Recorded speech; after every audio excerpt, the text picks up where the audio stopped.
Live from our 7 Tasmania studios, your nightly news with Louise Hobart begins now. Good evening, everyone.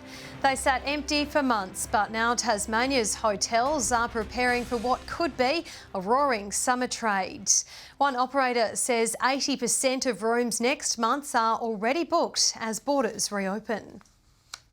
Waking up after the COVID nightmare, hotels hope this summer will be the stuff of dreams. Across our properties, Mac 1, Henry Jones and Sapphire, we've seen business pick up almost double in the last 2 weeks. Open just twice a week during the pandemic, all 3 hotels will soon return full-time. Demand is strongest at the highest end. Sapphire's running at about 80% now on the books just in 2 weeks, within 2 weeks. So that's 80% for December and January. Hadley's Orient and Old Woolstore hotels are taking big bookings for the new year. In Launceston, The Verge has seen a surge. And at Balmoral on York, Trevor Donaldson is witnessing a turnaround. And that's starting to happen right now. We've got a lot of bookings between starting next week. Even this week was good, but next week onwards it's great. Ian Rankin has spent 2 decades selling Tassie vacation packages.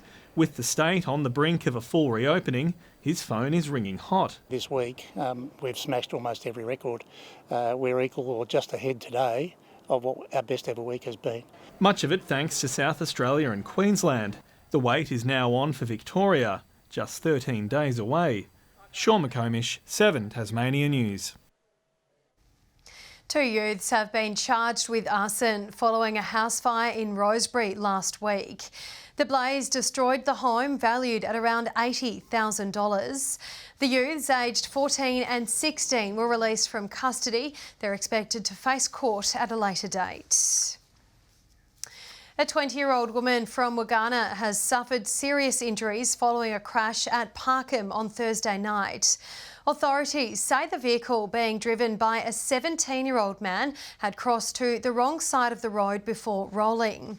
Investigations have found alcohol and the occupants not wearing seatbelts were both factors in the crash.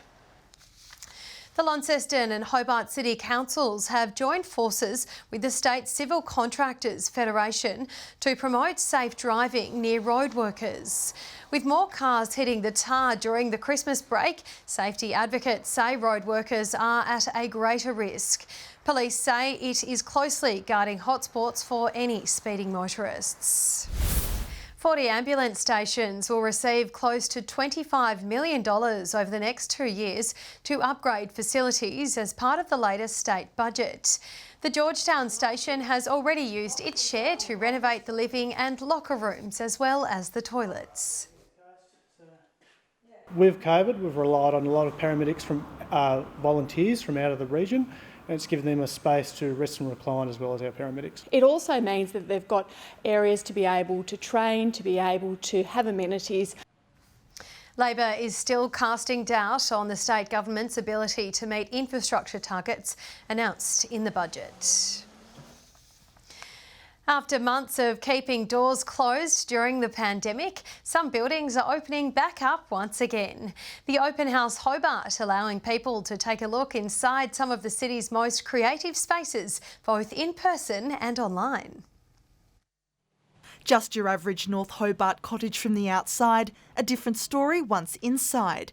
This architect designing his dream home for his family, creating an open modern space, yet hidden in the heart of the city.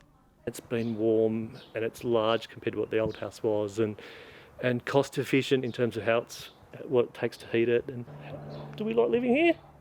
A little bit or a lot? A lot. A lot. No, we love it. The premise, one of many on show at this weekend's Open House Hobart, a chance to take a peek inside some of the most interesting private and public buildings. Often a city is full of closed doors, and Open House as a program is one that actually opens the doors to the city. With places usually flooded with interested onlookers, this year is a little different. Organisers holding virtual tours coming off the back of COVID-19. So if there's people who don't feel comfortable coming out, or there are people around Australia or overseas who want to watch our program, they're able to do that from their own home. Taking the camera also through this Airbnb, with visitors and locals drawn to the original heritage stone from the 1840s, sitting next to the modern wood extension, while also tucked away in the CBD. I guess the idea was not to copy what was existing, it was to be sympathetic but make sure that the new bits appear as new. And we've stained the timber dark so it recedes into the background. Open House Hobart continues tomorrow. Ruby Kameen, 7 Tasmania News. Close to a dozen Tasmanian green thumbs have opened up their extravagant gardens to hundreds of the public. The two-day Longford Blooms festival springing into action again, raising important funds for charity.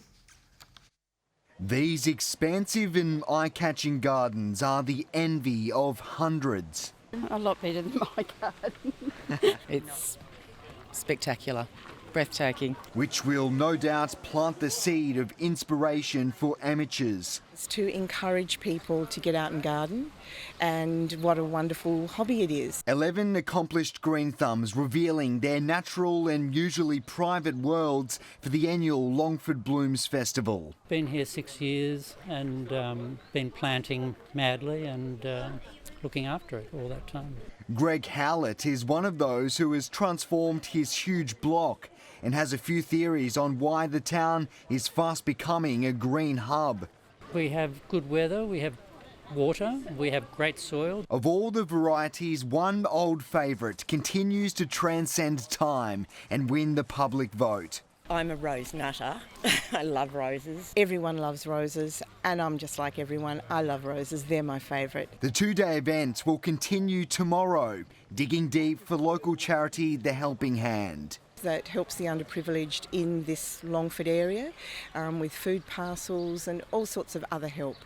Garth Burley, 7 Tasmania News. Some of Tasmania's brightest minds have been put to the test with students competing in an innovative robot challenge. The first Lego League aiming to inspire the next generation of science, technology and engineering whizzes. These Lego robots spinning into action. 2 teams battling it out in various missions, seeing if months of planning, building and programming will be a success. Kids here compete in 2.5 minutes to try and program a semi-autonomous Lego robot and score the highest score possible within 2.5 minutes. Competing here today at the first Lego League Hobart Regional, carefully watched over by eagle-eyed referees. I think we did pretty well. For our first run, wasn't as successful as it could have been. That's okay. Could have gone better, but we're happy. 18 teams made up of around 180 students from across the state, with many set to delve into STEM and robotics subjects, and one day, careers. Everything they learn throughout the competition, from team building to programming their robots and coding skills, to software, team management, all is brilliant things to push them and encourage them into the fields of science, technology, engineering and maths. It's very fun. It tests our knowledge on problem solving, coding. It allows us also to get interacting with other people. Students also creating projects judged by a panel of experts, aiming to inspire innovative thinking and develop solutions to real-world problems. A lot of our innovation projects that we've seen so far today have been about fitness and being more active in society. So we've seen a couple of teams developing apps. It's that real world application. The local tournament is part of a worldwide competition. Ruby Kameen, 7 Tasmania News. Welcome back. 21 degrees today in Hobart. Launceston had a top of 18 in Burnie and Devonport. Around the state, 22 was the top temperature at Friendly Beaches, 21 for St Helens and Fingal. Cressy, Grove, Campania, Bushy Park and Ouse all hit a top of 20, 19 on Flinders Island with 17 for Low Head and Sheffield. Mid to low cloud over much of the state today. Further out, similar conditions over the southern and eastern parts of Victoria. A mid to high level band crosses southwest WA with thunderstorm activity forming over parts of northern Queensland. Tomorrow, a high pressure dominates before a weakening warm front pushes over Victoria. A trough extends from northwest WA to Victoria with a ridge of high pressure crossing the Bight. West to northwesterly winds 10 to 20 knots, tending northwest to northeasterly later, before increasing 20 to 30 knots about the northwest and the northeast, with seas mostly to 2 metres. There is a strong wind warning current for northeastern and northwestern coastal waters. Onto the forecast, 20 degrees tomorrow in Hobart and Richmond, 21 for Ouse, showers developing throughout. Showers expected in the north also, 21 in Launceston, 18 in Devonport, Deloraine 17 degrees, 17 in Burnie, 21 for Strawn, Curry 22, with afternoon showers in the east, 22 degrees in St Helens and Swansea and 21 for Whitemark. And the UV remains very high right around Tasmania. Showers easing on Monday, contracting to the west and the far south later on. A fine day for most parts on Tuesday. Showers in the west and the far south clearing a little later on, with a cloudy day expected across the state on Wednesday. Taking a look now at your major centres. Tomorrow, 21 degrees and showers in Perth, 37 in Adelaide, 33 in Melbourne and Cairns, 28 and sunny for Canberra with 26 the top in Sydney. And at the moment it's 17 degrees in Hobart, a few clouds and 16 in Launceston and Devonport. That's all from me, Lou. Lovely, thanks for that, Sam. And that's all your news for this Saturday evening. Thanks for joining us. Good night.